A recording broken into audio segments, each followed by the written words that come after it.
আগামী বছর ফেব্রুয়ারিতে জাতীয় নির্বাচন অনুষ্ঠিত হবে বলে জানিয়েছেন প্রধান উপদেষ্টা ডক্টর মোহাম্মদ ইউনূস। মঙ্গলবার রাতে জাতির উদ্দেশ্যে দেওয়া ভাষণে তিনি একথা বললেন। ভাষণে তিনি বললেন, আমাদের সর্বশেষ দায়িত্ব পালনের পালা, নির্বাচন অনুষ্ঠান। আজ এই মহান দিবসে আমাদের সামনে এই বক্তব্য রাখার পর থেকেই আমরা আমাদের সর্বশেষ এবং সবচাইতে গুরুত্বপূর্ণ অধ্যায়ে প্রবেশ করব। আমরা এইবার একটি নির্বাচিত সরকারের কাছে দায়িত্ব হস্তান্তরের প্রক্রিয়া শুরু করব।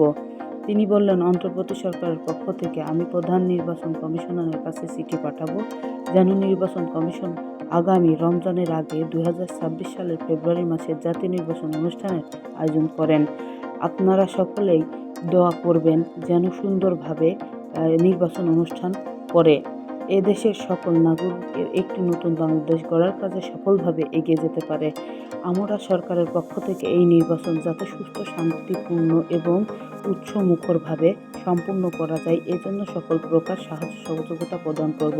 তিনি বললেন, এবারের নির্বাচন যেন আনন্দ উৎসবের দিক থেকে, শান্তি শৃঙ্খলার দিক থেকে, ভোটার উপস্থিত দিক থেকে ও আন্তরিকতার দিক থেকে দেশের ইতিহাসের স্মরণীয় হয়ে থাকে। সেজন্য সকল আয়োজনে সম্পূর্ণ করতে আগামীকাল থেকে আমরা সকলেই মানসিক প্রস্তুতি ও প্রাতিষ্ঠানিক আয়োজন শুরু করব। নির্বাচনে ভোটারদের সম্পর্কে দুটো কথা বলতে চাই। এবার আমরা প্রবাসী ভোটারদের ভোট দেওয়ার আয়োজনে নিশ্চিত করতে চাই।